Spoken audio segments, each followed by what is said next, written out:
All right, let me share my screen and we'll get our video started.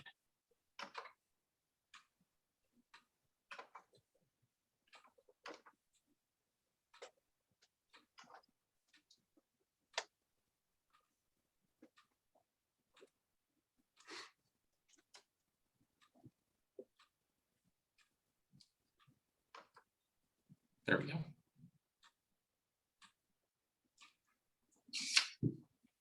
Get some handouts for you. Thank you.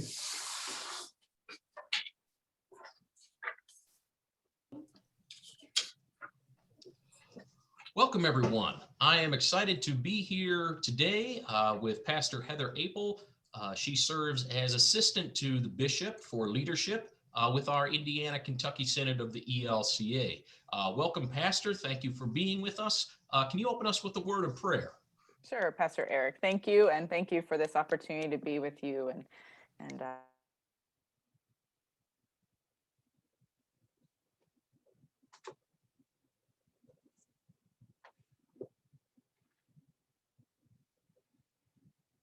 we can come together and think on the ways that you call us and lead us in our everyday lives and the ways that you lead us forward as community. So be with us now in this time as we just listen for your guidance and leading in our lives and where you lead us together. We ask all this in Jesus' name. Amen. Amen. Thank you. I'd like to start by asking you to tell us a little bit about your place of ministry and your role in that ministry. Yeah, thank you.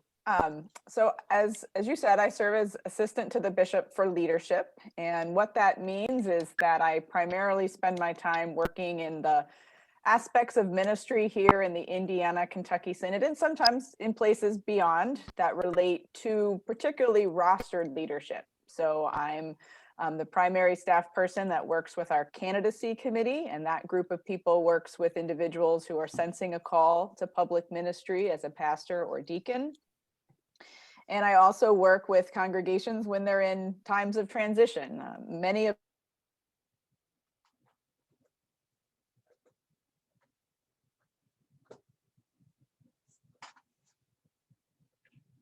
committees and councils as they're working through some of the paperwork and required aspects of that. So in part, that's I got to work with you and bringing you there and to the folks of Good Shepherd.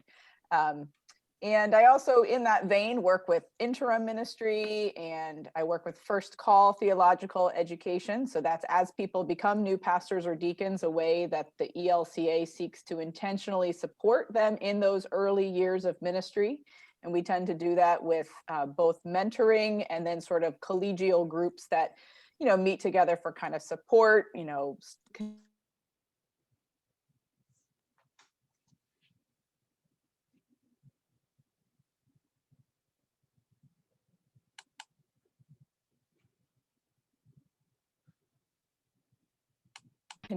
before Corona, getting to be with congregations for their worship services on Sunday and at other times for celebration, sometimes for, times of sadness and mourning when there's sometimes been a death. So getting to be with God's people is one of the joys of the role that I do enjoy. And just for a little bit of context, our Indiana-Kentucky Synod has currently about 175 congregations spread throughout Indiana and Kentucky. Definitely the majority of them are in Indiana. We have about 30 or so congregations in Kentucky. So most of them are here in Indiana, and even most of them are sort of concentrated Indianapolis north. I think it's about maybe 2/3 of or maybe a little less, are kind of in that I-70 line north. So that's, presents both opportunities and challenges trying to support and work with congregations across two states. But we do have a lot of great communities and great ministries happening all around the Synod. Absolutely. And certainly I can tell you that all the work you do in support of pastors is greatly appreciated. I can tell you that. So coming from that perspective, working in that ministry, we're here today talking about Lent and some of the themes that emerge in Lent. As we begin the season, we meet Jesus in the wilderness. He's in that place. It is a place of testing, but it's also a place of renewal. It's a place where God is preparing him for what's to come. Can you share with us kind of where and how you're feeling tested these days, both professionally and in your own walk with God? Yeah, that theme of wilderness was one that I resonated with early on in 2020. I know we're in the new year and we don't want to dwell too much on the past, but I think it feels very much like we have, many of us, been in this wilderness time. Jesus had 40 days of it. It feels like we've had 40 years of it, more like the Israelites. That 2020 felt like it went on forever, but it was a theme that I felt because it pushed me, and I think it pushed a lot of the leaders and congregations I have worked with.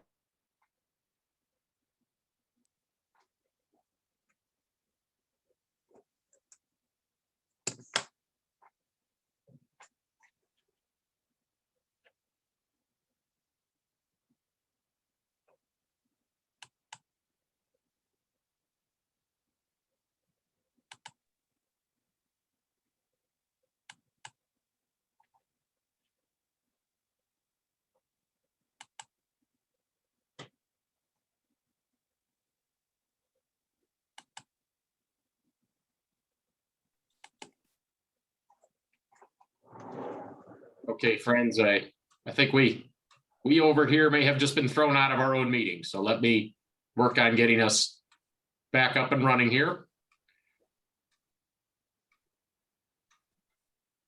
Okay, here we go.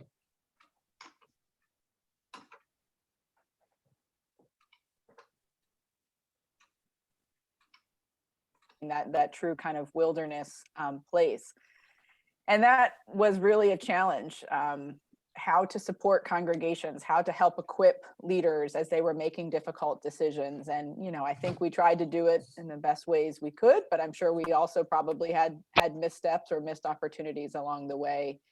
And what, on a personal level, one of the biggest, I guess, times that I felt in wilderness, as I think about both last year and even still some to this day, is how much the season we've been in changed the ways that I was able to interact with people. As I just said, a lot of my professional role is being out and about and meeting with congregations, meeting with leaders, and not being able to do that, or having to do it, through online forms, just, really, it kind of really started to wear on me.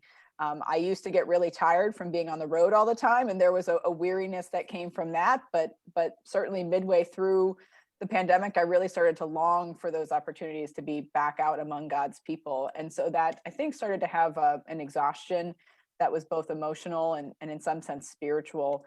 And like many, not getting to be with God's people for worship. My husband's a pastor, and so the congregation that I on occasion get to be with, wasn't gathering in person. And so, sitting at home with my daughter, while I didn't normally get to have a lot of those opportunities, I joke that I've been more present online.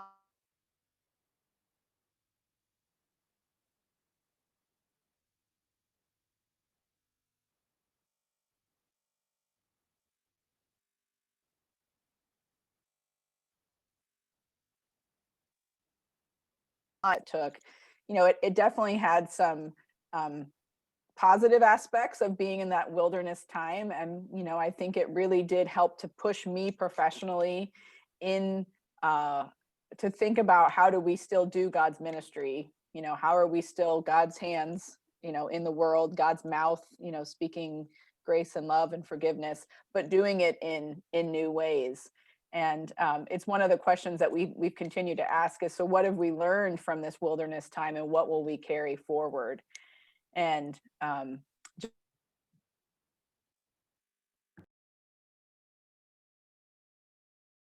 just the congregation where he serves to have to step into the unknown in ways that probably would have taken them 20 years to get there if it hadn't been for the pandemic. And it's not just the technology, it's not just that. I mean, that's a piece of it, but it really truly is. It caused myself and a lot of people to really say, what is God calling us to do? How how are we called to be a part of God's kingdom? Because God's kingdom is still breaking forth, just in new ways. And so for myself, I had some moments where I was struggling, and those questions of,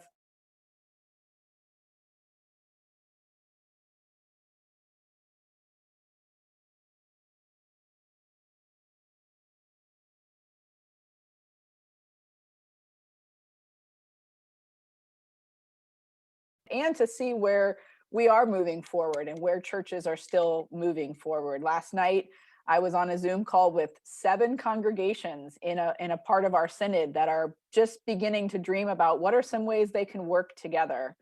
And that's exciting to me. I don't know that if it hadn't been for some of the technology and other things that they've kind of adopted in this year, if they might have been open to coming together and saying, what could God be calling us to do together? What are some ways we can partner even more and join our ministries together? So I think this time of wilderness, while it's been a time of testing, but again, and weariness and exhaustion, I think as long for myself as I can keep that glimmer of God at work kind of still out there, it's what helps me to keep moving forward. Otherwise, I mean, there were days that I just sometimes had to shut off the computer and just take that break, because it was just exhausting and overwhelming.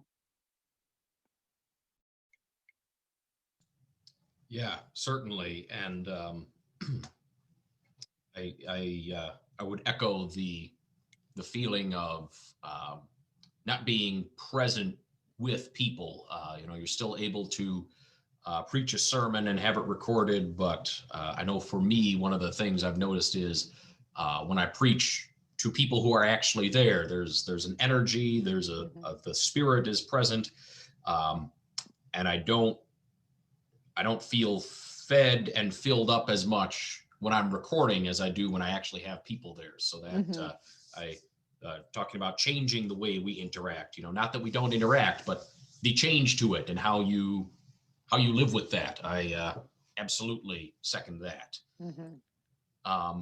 So in the midst of being tested all these various ways, can you share with us kind of where and how you're finding rest and renewal, again, both professionally and in your walk with God? This time has also really taught me, or I guess reminded me of something I already knew, but it's how much I do value and rely on colleagues for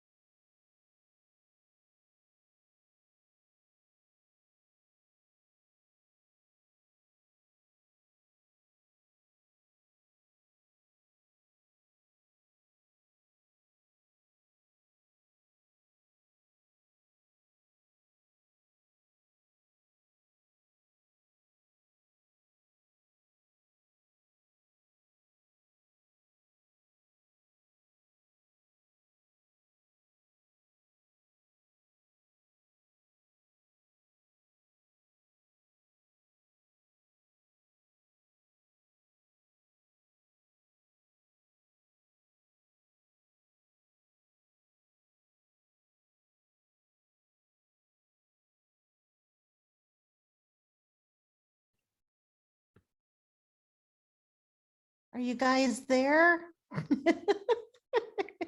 Poor pastor. I'm here. Yeah, I know. I keep texting him, asking, are you getting cut out? And he's like, no. I'm like, well, because you're in your own world. You know what? I have the video, so I'm just going to pull it up. And when he joins, he can just join with it. So let me pull it up first. Hold on. Because I was like, this is not working. Hold on. Poor, let me make it bigger for everybody. Okay, hold on. Okay, I'm going to share my screen. Here we go. Oh, and of course he disabled sharing, so I can't share. Oh, hold on.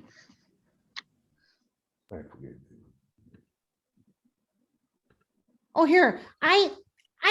For some reason it popped up that I was host. Here, I think I gave you permission. Oh, awesome, Mary. Yes, please do. Yeah, if you can make me host, I will do that. Oh, there he is. Oh, Shh, let's not talk about him. Shh, everybody quiet. Here he What? comes. I'm gonna. What? Okay, Eric, no, I'm gonna share because you keep getting dropped off, hon. So hold on. Oh, okay. Hold on. Hold on. I gotta share my sound. Good team. Okay. But see, I don't think I can make you host, but I think you have permission to. There you go. Yes, All I right. think this is where we were at. Please tell me, everybody, if this is not where we were at. Yeah, about there. This time has also really Can everyone hear that? taught me, or I guess reminded me Okay. of something I already Okay. knew, but it's how much I do value and rely on colleagues for support and collaboration. The Synod staff normally would have a weekly staff meeting. You know, we'd meet for a couple hours, have devotions, and talk about business that was important for everybody to know. And early on in the pandemic, we just realized how just once a week for 2 hours wasn't really going to cut it, because we were all scattered and weren't able to then pop into somebody's office or, check in. So we began then meeting 3 times a week, on Zoom. And we just had a Monday, Wednesday, Friday standing meeting. And that was especially in the early days. And it just reinforced for me how much I can't do this alone. I mean, I always knew that. And we certainly, I think, work really well and collaboratively together as a synod. And I love to work with pastors and church leaders and congregations in that way, and people in ministry and, discerning their call. But this time has really reinforced just how if you try to go it alone, you're not going to get real far. And then that true is on a personal level. I mentioned my husband's a pastor of a congregation in the Indianapolis, ELCA congregation in Indy. And he and I, while we've always seen ourselves as a team, while we've even served in ministry together, I think this time also renewed for us how much, even though we're in different ministry settings, how much I can be supportive to him and him supportive of me. And, we've done that in how we're trying to balance our daughter's schooling, because she's doing e-learning some days and in-person class on the other days. I mean, so it's little things like that. But if I didn't have somebody like him by my side, I think it would have been really challenging. And this time has also, I think, ironically, not being on the road then has actually given me more time for some spiritual practices that I'd been neglecting. A lot of times if I was at a meeting, getting home late at night, I'd be right back up the next morning, getting my daughter off to school and then heading to the office myself. And so this sort of forced time of being at home has given me more time both to be in just some prayer and Bible, kind of Bible reading for my own kind of personal sense, not because I'm preparing a sermon, which is what it often had defaulted to. Many pastors, I think, can relate to that. But also just given me opportunity when the weather was a little nicer to be outside. I love to be outdoors. I love to walk, ride my bike. And so that was both for a physical care of self, sitting in front of the computer all day is then, hard on the body. So I got really intentional about getting more active and using the time that I would have been in the car somewhere, to take a walk or to take a ride. And we did that a lot of times together as a family. And so while it was a stressful time, I think that togetherness also was a place that I found a lot of rest and renewal. And it also made me more intentional about checking in with my family members or checking in with friends that, we used to just see, socially or holidays and things like that. And so it's practices that I'm planning on being really intentional about carrying forward, not letting the old routines just fall back into them whenever that time comes that we can kind of resume some of the practices of, travel and being back out and about. Yeah, and I think certainly having routines really profoundly disrupted. It's challenging and it's hard, but to be able to step back and say, there's some good things. Maybe there were some things wrong with my routine that going forward, we can work to do a little bit better. And yeah, certainly having understanding the value of those kind of informal interactions that have become so much less frequent, I think is an important thing to understand as we look for where we can find rest and renewal. So as we look at Scripture, and as we kind of look at where we're at right now, we find that wilderness isn't a final destination. God usually doesn't bring people to the wilderness and say, you're here, but it's a place or an experience that God leads God's people through on the way to wherever God needs them next. What are the ways you discern that path that God is leading you down, kind of through this time that we're in now and into something else? What are your what's your process for discerning that path? Discernment is an area that I often spend a lot of time talking about, particularly when I'm working with leaders that are considering a call to public ministry. And I think one of the best illustrations that I've found in my years of working with people is that I view discernment as you're walking into a room, you're walking into a dark room, and you have a flashlight in your hand. And when you can use that flashlight and you can illuminate, a little bit of the way forward, but you can't see all the way to the end of the room. And discernment is taking that next step, which then helps the light to shine a little bit further, and you can see a little bit more of the path on which God is leading you. And so during this time, I like to think about discernment, especially because there is still so much uncertainty of what's going to come tomorrow, what's going to come next week. I like to think of discernment also in the way of exploration or even experimentation. Any good scientist or inventor isn't going to get it right on the first time. I forget how many times Thomas Edison tried before he finally got, the light bulb to work. And so in this time, to not be so rigid and, well, I think this is what God's calling me to, and it's the only path forward, but to say, hey, let's try this. Let's take a step forward. Let's see if this is a good way to, think about congregations working together, or, some of the congregations in the call process. I'm like, we're kind of making this up as we go. We just have to kind of figure it out and see what works for you, what might work for the pastor that you're in discernment with. So that analogy for me has been really helpful, of just, you don't have to know the end necessarily, but that faithfulness comes in just taking that next step and letting your flashlight illuminate a little more of the path. And then sometimes you might take a left turn, and that's okay too, or you might have to take 2 steps back, and to not see those as failures, but really to see it as that's part of the discernment journey, that it's not always, the path isn't straight. It's going to have twists and turns. But the faithfulness piece comes in just keeping moving forward, keeping a path, and listening, I think, is a big piece of discernment. Listening for God's direction, and that can come through both, that one-on-one quiet time with God. But I'm also the type of person that I often hear God more clearly through other people, and for me, God's direction for my life often comes first from some kind of a external sense of call, where somebody says to me, hey, have you ever thought about this? Or I think you might be really good to try this. And then the internal call starts clicking. And so discernment looks differently for a lot of people, and I think it's where both that internal and external pieces come together.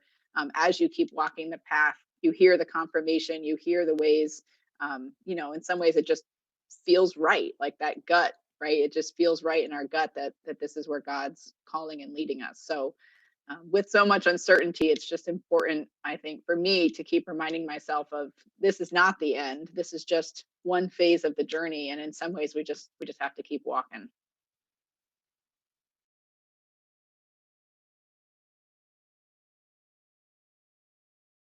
Yeah, and it's just thinking of discernment as being able to see a little bit in front of you at a time, I think also reminds us that it's not well, I've figured it out and now I can map out the next however many decades because I see the whole path. No, it's, I did my discernment and it's over. No, it's an ongoing process. Lifelong. Yeah, and it has to be in dialogue with what's going on in the world around us. I mean, Mhm. if I had discerned that my my calling in life was to be uh, trying to think of a job that's gone extinct, somebody who makes lamps that burn whale oil, I would have to put that in dialogue with what's going on around me. That's just not a sensible path anymore. Mhm. But yeah, a lifelong process, and that applies not just to clergy, but to all people of faith. Where is God leading us? And so, where do you see, or how do you see yourself taking those next steps, kind of bringing those next, at least the next step or two into focus? How do you see yourself moving forward right now? The first thing I think about when you ask that question is, again, that it's not just me who gets to make the decisions about where things head. I mean, the work that I am called to do here in the synod is, again, I don't, even though I'm sitting all alone here at my house today, it's very much work that I do in connection and collaboration with other people. And I think so much of ministry is embodied in our relationships. We talk about the body of Christ. We talk about how we're all different parts of that, and how we're knit together, but yet have distinctions and have different gifts and different things that we bring into the body. And so as I think about sort of next steps, or where do I see this leading, that has been a piece of what this time has, at least I think, taught me and taught others, is that um, going forward, I don't want us to go backwards and to kind of go back into our little silos of, my church or my ministry, but that some of this support and collaboration and connection that we've kind of fostered in this time, my hope is that as we go forward, those things will continue. They might look a little different, right? I mean, I'm the first one who I'm ready to get back, meeting with people and having coffee and having those conversations, because it's so much different doing them in person than it is doing them on Zoom. Especially people discerning a call to ministry. It's that's one of the highlights of my role, is getting to talk and walk with those people. And so I long for those days that we can be together and do that. But I don't get to make those decisions just on my own, that I have to take the greater good into those decisions. And that's what I think, as the bishop and others, we've been trying to wrestle with, is how do we know when that right time is. And we don't really have a clear answer right now. We're still waiting for, I think, both from a health perspective and kind of taking cues from congregations about when is it going to be safe for us to be able to be back out and among people. But I don't, as I said a bit ago, I don't want us to just think, okay, we can go back to the way we were doing things. I mean, I really want to take what we've been learning in this time and to say, how does this inform where we go next? And I think, again, a big piece of that is really just that that connection and collaboration that was already present, just in the nature of how we're structured, as a synod and as conferences and kind of all of those pieces. But how do we really lift that up and continue supporting congregations, pastors, deacons, congregational members in the ways that you're called? How do our interactions help with that, and how can we do that in a new way? What does it look like if there's a church down in Kentucky that can really benefit from collaborating with you all? And because of technology, what have we learned that we can really help to foster that, instead of our old kind of thing of, well, I can only work with the people who are next door to me. I mean, some of that mindset. So that's some of the steps that I think God is leading me down in my calling in ministry, but I think leading us collectively forward together, is that we are so much better when we're together than when we're apart. So how can we keep living into that? And that, of course, applies both within a congregation. I mean, what are ministries that within a congregation could be better serving God's people and God's mission if you bring more people into it, as opposed to just saying, well, this is something I like doing, and so I'm going to do it. But how can we do that and find other people who share those same passions and excitement and love for a particular, if it's a feeding ministry or Bible study or whatever it may be. Yeah, and I think trying to sense when the time is right to kind of do some more things in person, and asking about what is each congregation's role in this wider body of Christ. Um, seeking answers to those definitely moves us further down that path. Um, you had already started to kind of allude to the next question I wanted to ask you about, what your sense of where the path is going. And I know you had said that kind of more openness to collaboration is a part of it. What other things do you kind of sense are further down that path? Again, knowing we can't look into the future for sure, but what is your sense of where that path is might be taking us? Another, I guess, aspect of that is, as congregations are changing how they think of themselves and think of their calling to ministry, I think we already are seeing some changes then in how we're preparing leaders for serving in ministry. And that's not only just pastors and deacons. I mean, I'm talking congregational leaders, whether it's council members or, other paid or volunteer staff at congregations. Um, and and I think sometimes in the church, we can get caught in that mindset of, well, we've always done it this way, so we'll, keep doing it this way. I mean, I know a few churches that I think, is present. Maybe you too have those experiences. And so I think part of the path forward is to say, now that we've gone through this, and like I said, has kind of in some ways accelerated, I think churches having to really think about what they're called to do and be, and how they are a witness of God's presence in the world. What does it look like then to prepare and to support leaders in that way? And particularly in our synod, I mean, we have a number of congregations that aren't able to support full-time, regularly called pastoral ministry. And we have been working through, raising up lay leaders. We have some places where we have synod authorized ministers serving. We have collaborations happening. When I started in synod ministry, we had 3 congregations that were in what we called shared ministry or 2-point ministry. We're now up to close to 20 of those relationships across the synod in almost 10 years. So that's a trend that we see changing here in our synod. And I think for the work that I do, both with working with individuals feeling called to ministry, but also then working with congregations who are in transition, or sometimes not even in transition, but just open to where God might be calling them. Sometimes some of those collaborative churches coming together have a called pastor, but they see another church down the road who they can support and they can work together with, and again, multiply their ministry by working together. And so I see more of that happening, and that takes for me a shifting of my mindset of when I'm working with people in congregations or discerning ministry, to help them to see kind of the vision that we see the church unfolding, and how that's happening, and then to support them and to make sure that they're equipped in the ways that God's calling them in their own lives, and to serve in those places. So I think it's kind of a multifaceted path that we're on, and because of the ways I work with a lot of different areas related to leadership, that definitely seems to be a place that I see this new day coming, and I'm not sure what that looks like yet. I mean, our theological education has certainly changed dramatically, probably since you and I were both in seminary. There's like 12 or more different ways a person can move through, the academic process and find themselves an ordained leader in the church.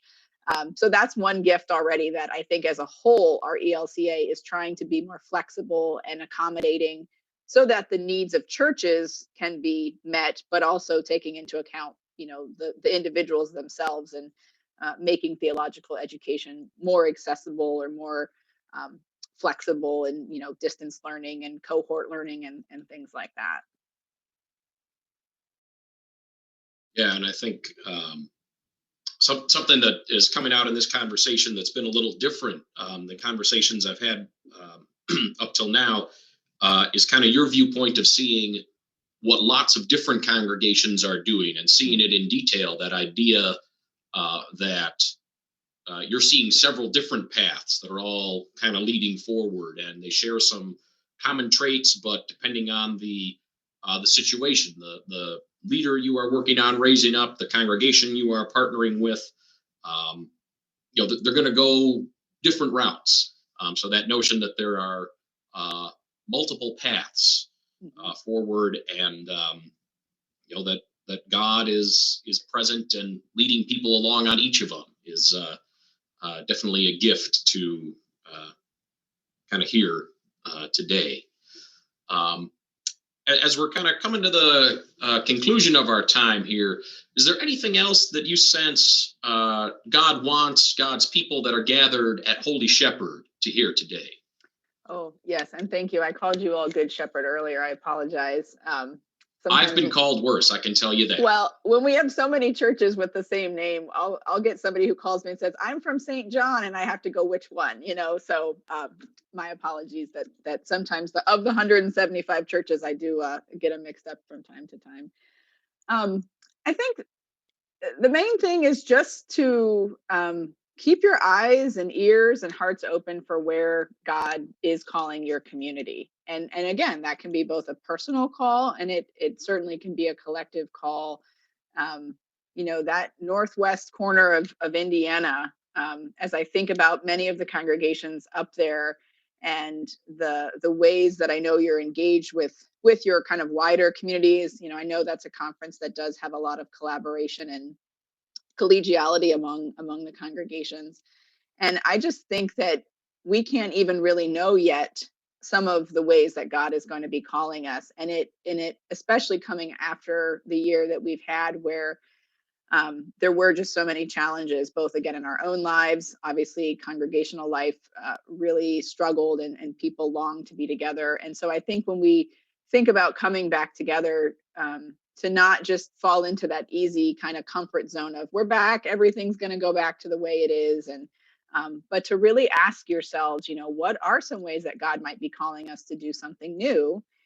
And as I mentioned, is God calling you individually in some way? Is God calling you to step up as a leader in a particular ministry there at Holy Shepherd? Is God perhaps calling you to consider a call to public ministry? Is God calling you to something in your other daily vocation of work? Is there some opportunity that God might be putting in front of you?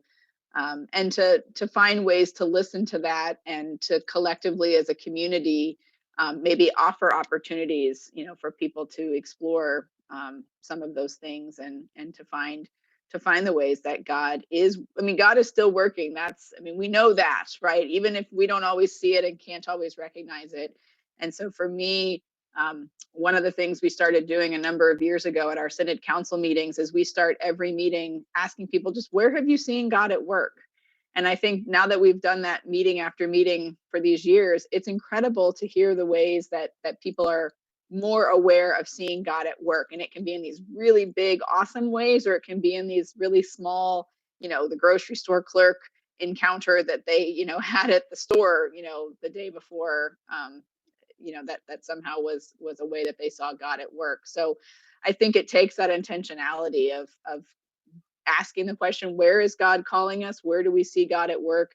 What are some things that with our gifts and our skills and our talents that we have here, that we can come and be a part of that?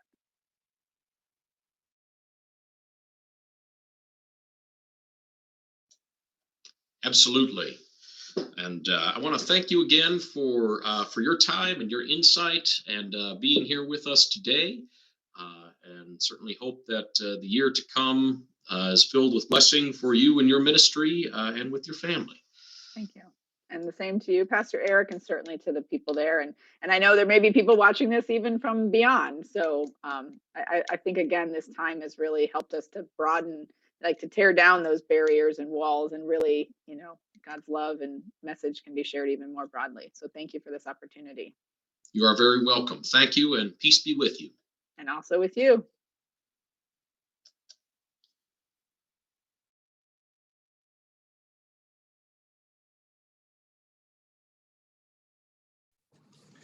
All right. Well, thank you, Andrea, for jumping in there and keeping the video going. And I had the video actually downloaded onto our computer, so I'm at a loss as to why we were having issues. But anyhow, first impressions, things that jumped out at you, things that surprised you, things that struck you as memorable.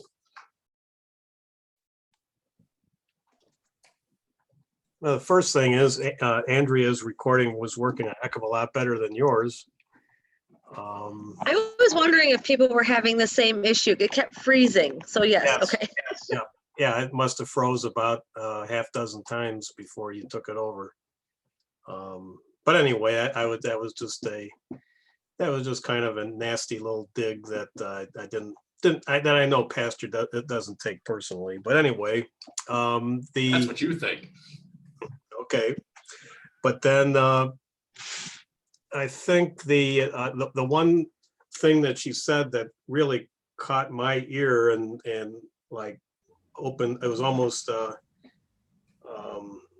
maybe an epiphany moment, might be a little much, but when she talked about multiple churches on a Zoom doing something together, I couldn't help but think, wouldn't it be kind of wild to have and maybe a couple month Bible study with 3 or 4 other synod churches somewhere where each church takes a turn, covering a part of a book or something like that. But I don't know, that was just one thing that hit me when I can't remember what context she was talking about it, but she did mention that she was conducting something with, 3 or 4 congregations via Zoom doing something, and I couldn't help but put that together as a possible way of really doing something really different with, say, this ministry.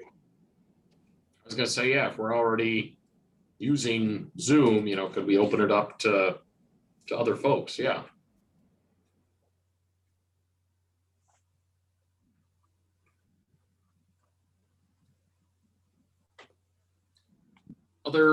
Other thoughts, first impressions, things that really jumped out at you?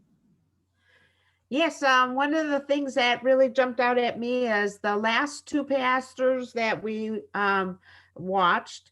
They found that their inspiration came through silence, where hers came through an outdoor source or someone coming and bringing it to her, but silence was not one of the things she mentioned. Yes, kind of a contrast there with the process other people were using to listen for God. Yeah, definitely. What I found interesting is, and I'd be curious how many people realize it, that how many pastors are probably out there that are having, should we say, issues or problems with interacting with people, on Zoom, where they're used to with them, like you said, like right in front of you when you're preaching and stuff, and how that's affecting them. Where everyone at times, well, we're concerned about what it's doing to us, how is it affecting all the pastors out there in the ELCA? I'd be curious to know a little bit about each of them, how it's affecting them. Especially you, Pastor. Well, how long do you want to be here tonight? No, I think just the one thing that you mentioned, George, I'll speak to is the using video is a great tool. I think it is something I will probably continue to use more times where I would say, oh, we better send an email to tell people about blank. I probably, after all this, would be much more inclined to say, I can record a video and people are probably willing to give me the 2 minutes to watch the video.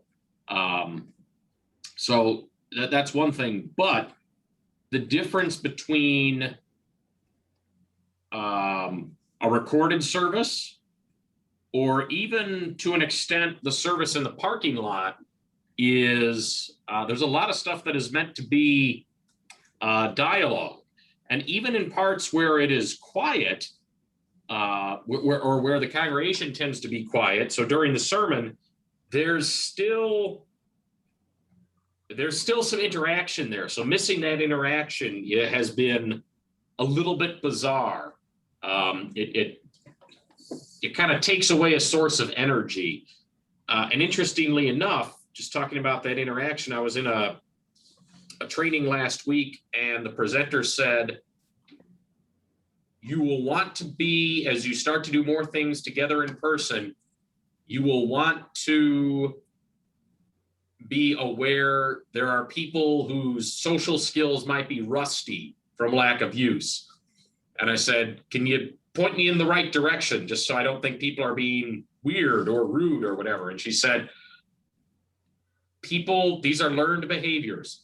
People may not remember that it's generally considered polite to walk up to people and start chatting them up at church. People may not remember it's considered polite to shake the pastor's hand and say hello on your way in or out. So just this prolonged period where our ways we interact have been so different. I've spent some time thinking about that. And I'll stop there because I want to allow some time and space for other folks to chat. And anything else under kind of first impressions or things that you wanted to throw out there right off the bat?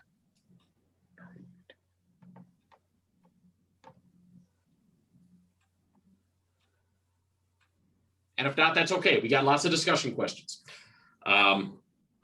So Heather had talked about how events over the last year have changed the way we interact, and that the new ways of interacting can be exhausting spiritually and emotionally. But what I'm wondering about is, in what ways do you sense that the blessings, or what are the blessings and benefits of continuing to connect with one another that outweigh that weariness of finding new ways to interact? What are the things that make you say, you know what? I'm a little fried on being on Zoom, but blank makes it worth it to be together with people. What fills in the blank for you?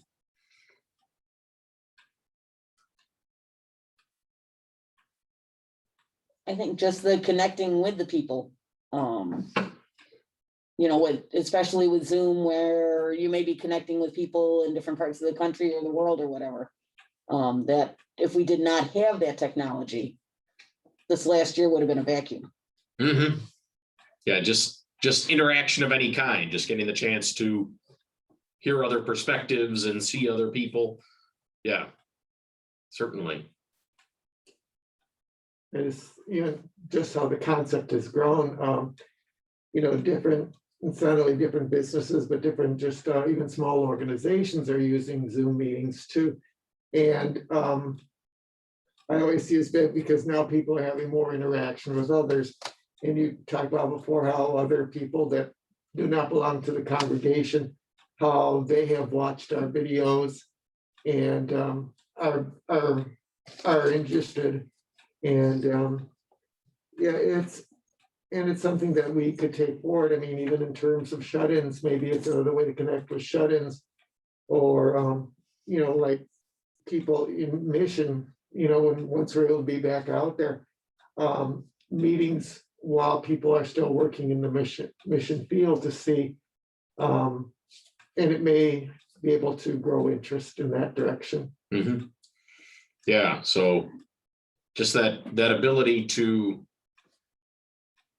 see what others are doing and to let others see where you're at. Yeah. That curiosity, that need to connect still kind of outweighs the fact that some of the new ways we're looking at connecting are kind of draining.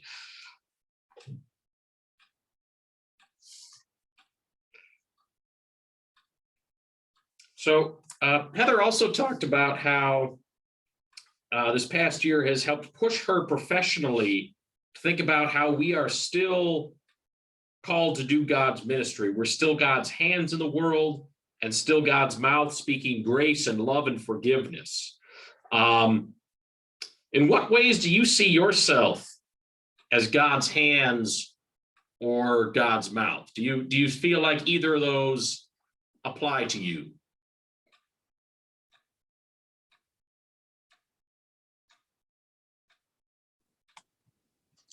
I would say usually not, but I will say this, that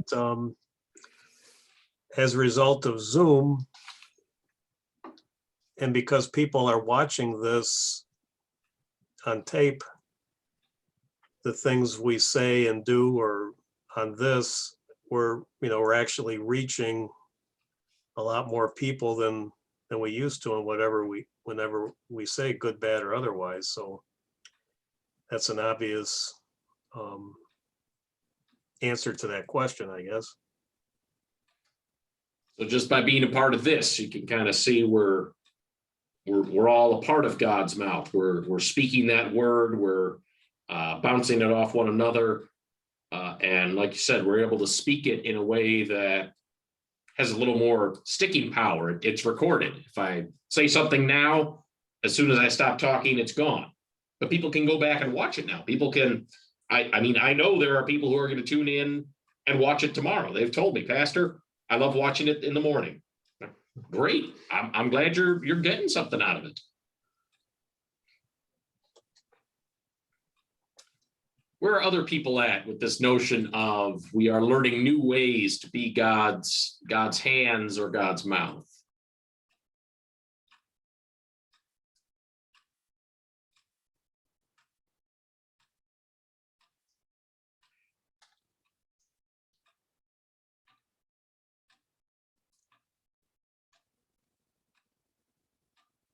Well, let me try this one then. This is a question that really speaks to a lot of study and prayer that I try to stick with. Heather was talking about that God's kingdom, even with everything going on, is still breaking forth. How do you see God's kingdom breaking into the world right now? And what are those signs of God's kingdom that you look for?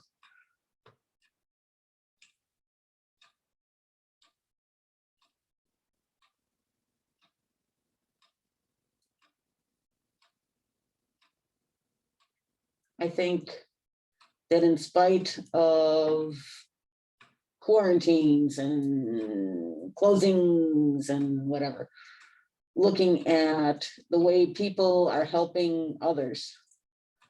The lines for the food bank. Yes, there's massive lines for food banks all over the country, but there's also food banks popping up. And just people, you see on the TV, people opening up their garages and starting a food bank out of their garage, or the little buildings or whatever that they're putting up that says, take a can of food if you need it, leave a can of food if you can, or right. Or the book exchange, or just those little ways people are doing things one-on-one. Yeah, kind of a broad-based shift of people saying, I'm going to think about other folks and what ways I can bless them, even in ways that may seem small, but that small blessing may make someone's day.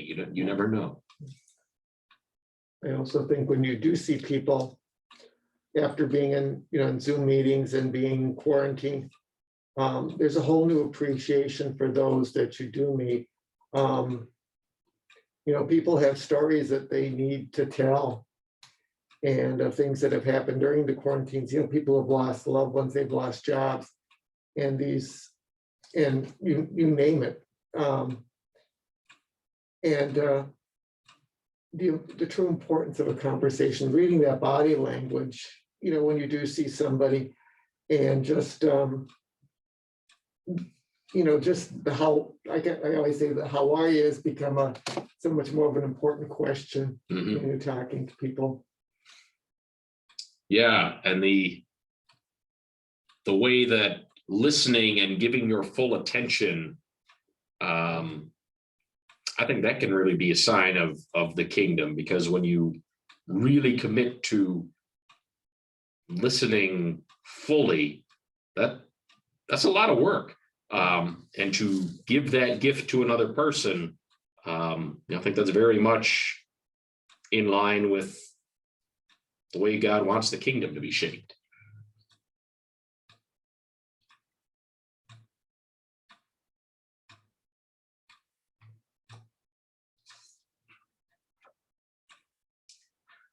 We heard in the interview this statement: as long as I can keep that glimmer of God at work still out there, it's what helps me keep moving forward. This is kind of similar to the previous question, but what are those glimmers of God at work that you see in the world around you? Where do you see God at work? Where have you seen that in the last couple of days? Well, at school, I teach in Tinley Park. And when the vaccines started opening at the convention center, we all rallied around each other to help each other get appointments. And when they ran out, then Thornwood opened, and we were or the Jewel in Frankfurt. We all just kind of helped each other for those who wanted to get vaccinated to get appointments. We were all rallying around each other, and it was kind of amazing. It was pretty neat. So yeah, God at work in the people God's put around you. Well, I think God's showing a lot of his beauty right now with approaching spring, the rain that we had today, cleansing rain. You're starting to see tulips and little flowers, bulbs starting to poke its way out. And hopefully the trees will be budding real soon to make it even more beautiful. The birds are out there singing and praising his name. And that's what I consider God's kingdom breaking forth. Yeah, we saw a cardinal right out this window here this morning. So I realized that next week I'm going to have to close the blinds so there's no distractions. Where are other folks seeing glimmers of God at work? I know I have seen it in generosity of time from people throughout the pandemic, but just want to, I've seen that a lot lately. God is at work, kind of. I don't know if God is speaking to people and saying, Eric's right at the edge. There ain't no more he can do today, and folks will just show up and say, "Hey, I'm going to take care of this," and it's awesome. A couple times I've seen this is kind of neat. People going into stores or something. Oh, I forgot my mask, and then they're walking back to their cars. Now they can't go shopping. Or the time I saw was when we were first down in Atlanta, and family, my son-in-law and I took our granddaughters to the park, and there was a family, they didn't have a mask. And the guy says, "Hey, I got a box of masks in my car. I'll get some so the kids can play." We don't want we don't want you to have to take the kids home upset because they couldn't play in the park. Here, let me give these to. And I mean, what a way to kind of start a friendship. What a way to kind of get people to realize that, with the frustrations going on of having to wear the mask and not forgetting it, hey, somebody's here to help me out, make my day brighter. Even that call to bear one another's burdens, and depending on who you talk to, the degree to which wearing a mask is a burden varies widely. But something as simple as somebody saying, "Yeah, I got a box of them from Costco in my car. Let me give you a couple so that you can go about what you need to do." That's God at work. Yeah, definitely, yeah. Anyone else seen God at work lately?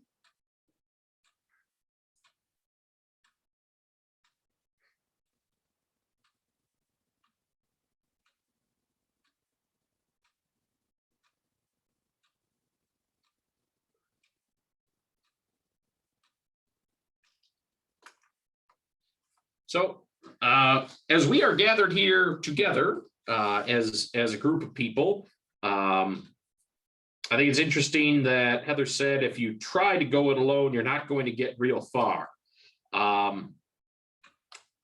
Do you have times that you have tried to go it alone on your walk of faith?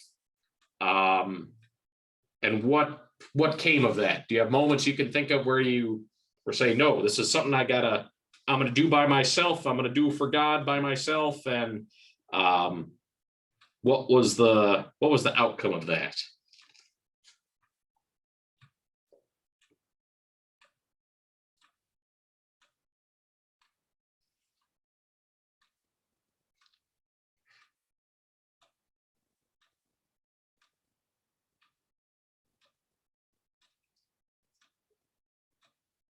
Or to go ahead and ask the opposite question, who are the people you turn to for support on your walk of faith? What happens when you are walking with other people? What are the things that begin to happen? Who are those folks, and what happens when you walk together? Well, I think that, the people of Holy Shepherd is the first and obvious answer, I think, to that one. Whereas your first question, I'm not sure anyone has really tried to go it alone. That seems, when you think about it, it seems almost inconceivable. I mean, I guess there have been a few people in history that have, like John the Baptist. I think you could kind of say he went it alone with his ministry before out in the desert, but I think that's pretty extraordinary and pretty rare. So I think it's not done much, and if it is done, it probably more often than not goes astray. So I guess, the people, I think the obvious answer, I think, would be the people of this congregation, in terms of that we should turn to for support in our walk of faith. And I think one of the things about being together in community, Tom, what you said about very often, if you're trying to make that walk on your own, you can end up going astray. If you're in a community, that's harder to do. There are people who will say, hey, tell me what you're thinking. Or there's people who will say, I'm not sure that's the right call for you. I'm not sure that's the faithful call. So in community, we kind of ideally help each other discern that we're on the faithful path. So yeah, certainly we hope the people in our congregation help us with that. I have found that to be the case. I have found that to be the case with certain colleagues. It's nice to be able to, and I'm sure folks have found this to be true in whatever your line of work has been. It's nice to talk to other pastors, because you can talk to another pastor in a way that you would not maybe necessarily speak to a person in your congregation. You can express some of the frustrations, you can express some of the joys, and people will get where you're coming from, that they'll understand, yeah, you know what, I struggle with this too, that I can talk to certain colleagues who are very down to earth and understand that, yeah, sometimes this is the world's most rewarding job, and other times, man, it feels like you're being fed into a meat grinder. And I know God has put some other clergy in my life who get that 100%. So I know when I walk together with those people, I definitely feel feel strengthened for the journey. I feel like I'm not making as many missteps as maybe I would think I'm making if I'm on my own. So it's fascinating. And then, of course, let me be frank, there are some pastors out there who are not great people to talk to. I have met them, and that's for any variety of reasons. But so yeah, that's why I said certain colleagues God has put in my life for that purpose. Also, like in mission work, it's amazing. A lot of times I'm doing stuff like either construction or just even lifting boxes and all that, but you get to talk, whether it's with the people you're working with or the people you're trying to help, the conversations that come up. It's no longer about the work that you're doing, but it's a lot of times you get to hear their life story and what they're going through. And it's amazing. It's amazing the friendships that are built through sharing. And, and I think that's a big portion of God's work is say, we've put you here. You may not know these people, but you have that little bit of insight that can maybe help somebody else, or they have the insight that can help you. Mm-hmm. And it's amazing, as I always say, when you're helping somebody, I don't know if I've helped them or if they helped me, more, Right. So yeah, sometimes those people that you journey with, they're just people who you kind of cross paths, walk a little bit with, and then diverge, but they can definitely make a difference. And if that's something you're interested in experiencing, join us on our trip to Detroit, July 28th through 31st. I found out we're going to be staying in apartments, not dorms, so that's even better. But without sidetracking our discussion tonight into a recruitment pitch, I'll talk to you later, Jim. Anyone else kind of have experiences of kind of the God putting the right people in your life at the right moment to move you further down that path?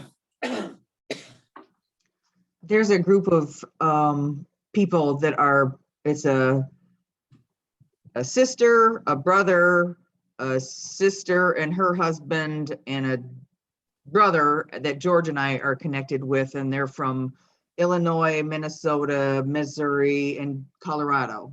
And we text kind of just every day. It might be as simple as, gosh, it's 51 degrees and sunny here today. What's going on with all of you?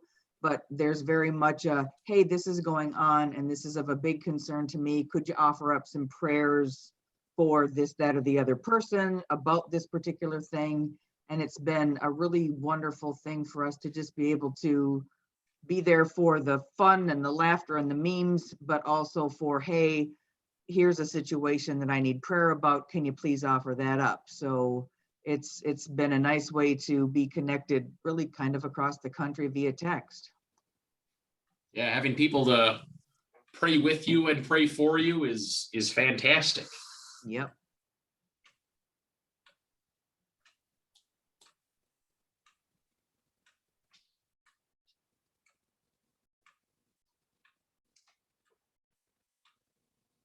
So kind of similar to something that Pastor Mandy said last week, Heather talked about discernment as it's like being in a dark room and you've got a flashlight, you can see certain things, but not others.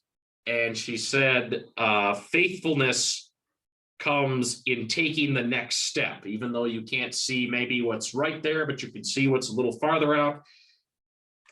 What is a next step that God might be inviting you to take? What is a next step?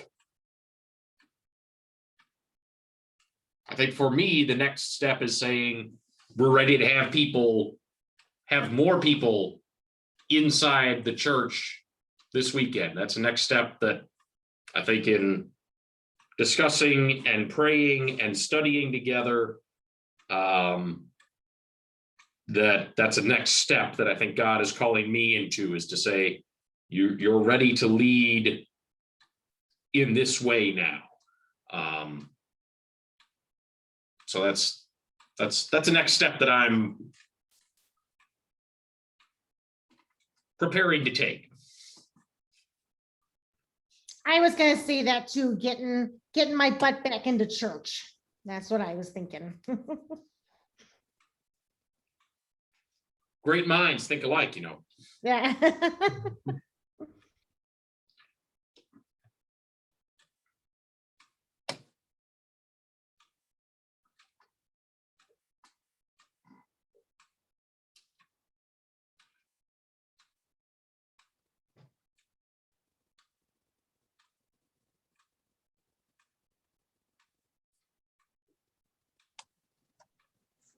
To me, the next step isn't necessarily clear because I still see things as being cloudy. You know, we can't say that the pandemic is totally behind us yet because, you know, it's not. There's still some uncertainty with a lot of things, how well the vaccines are going to work and for how long, and there's still a lot of things we don't know.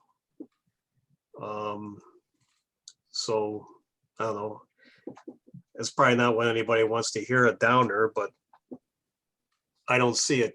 You know, the next steps are, we're talking about going forward, but I think there's also some great uncertainty out there, which means where we're finally going to be at is not necessarily clear. And that was one of the things that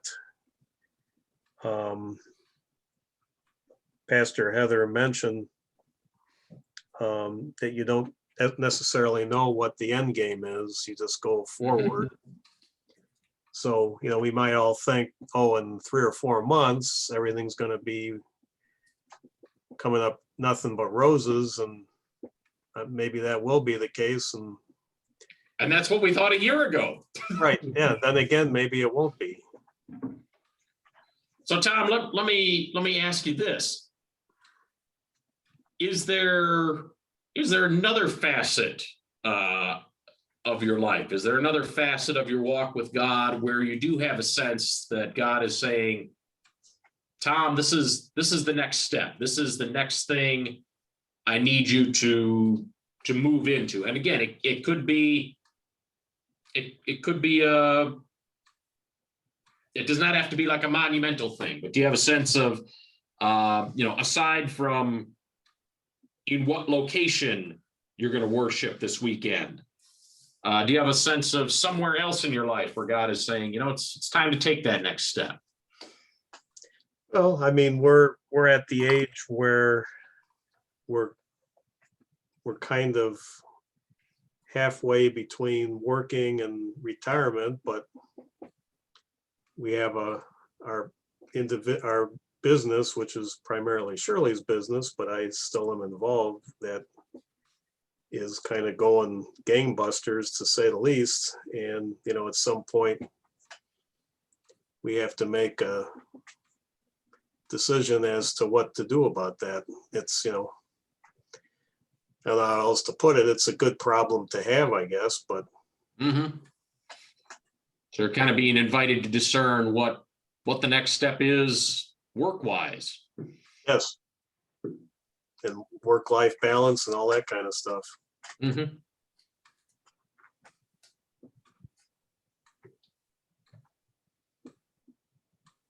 I don't know, I don't know the answer to that at this time.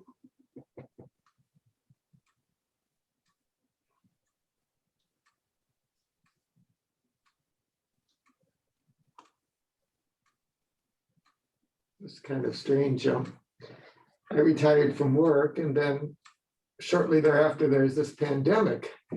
And so it's like, I'm hoping that we're able to have some semblance of normalcy down the road. And mine is maybe just to encourage people that, okay, there is a glimmer of light at the end of the tunnel, but no matter what, no matter when it's comfortable for you, join, please come back and to, start being an active member again. And, but yeah, it's difficult because, yeah, things just stopped. And so, like I always tease, it's like, I'm getting a lot of my honey-do list to finish. Yep. So plus family has needed help in different ways. And so I consider that how God has called me is to help family and be there for others when I possibly can, when I can. Yeah, that next step might be, kind of assessing your role. If your role is no longer, I work most of the time, it's, hey, who is God calling me to help?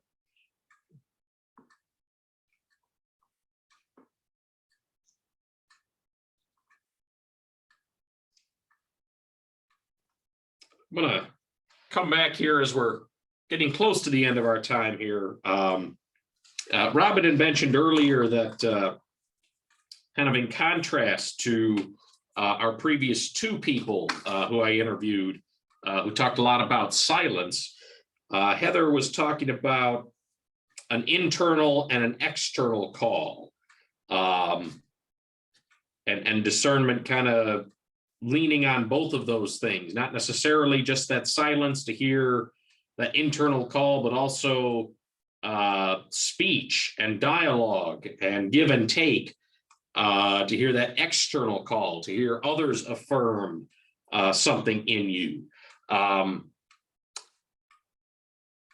Who here has sensed one or both of those types of calls? And again, it could be a simple thing. It could be something that's had a big impact on your life. But does anybody have a sense of feeling an internal call or feeling an external call, or both?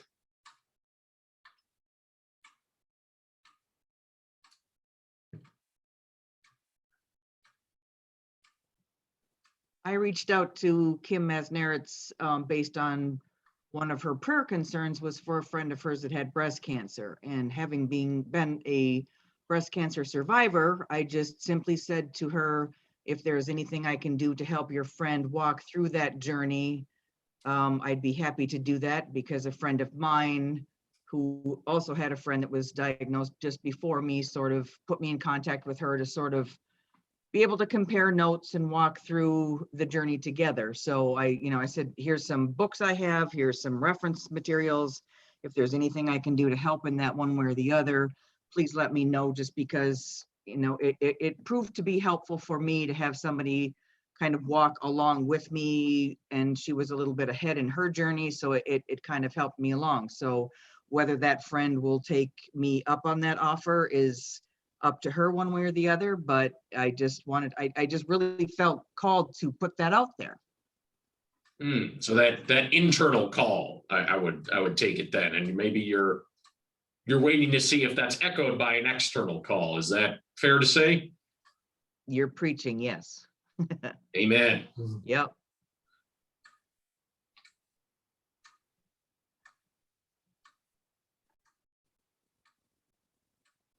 Been strange with the pandemic. I'm not seeing people. I like to go for walks daily, and with the pandemic, you don't really see people. When you do people, it's kind of the social distance conversation. And there have been a couple people in our subdivision who have had problems. One guy had shoulder problems, and a couple of people have lost spouses, and just being there to say, when you see them, hey, how you doing? Is there anything I could do to help you? And one of the families was relatively new to our subdivision, and they said, so many people have asked that, and she goes, this has really kind of made me feel home. It's like, before all this happened, I was a little worried what I would do after my husband passed away. She said, but everybody's been so kind to me. I feel like I found a home, found a place where I could be. And sometimes it's just that, it's just few small words here and there. Yeah, that internal call just to reach out and Yeah. connect, and it's kind of Just kind of remembering, affirmed. yeah, Yeah. remembering their story.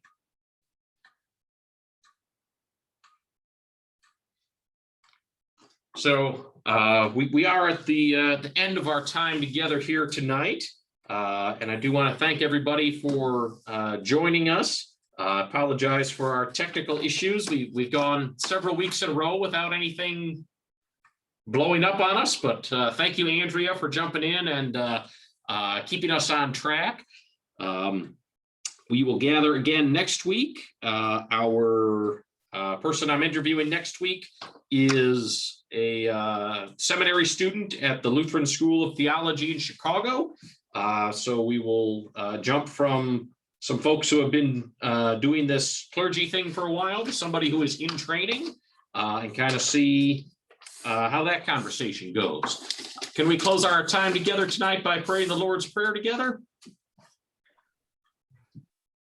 Our Father, who art in heaven, hallowed be thy name. Thy kingdom come, thy will be done, on earth as it is in heaven. Give us this day our daily bread, and forgive us our trespasses, as we forgive those who trespass against us. And lead us not into temptation, but deliver us from evil. For thine is the kingdom, and the power, and the glory, forever and ever. Amen. Well, thank you, everybody, for being here. Blessings on the rest of your Wednesday evening, and we will see everybody soon. Thanks, everybody. Thank you. Good night. Good night. Good night.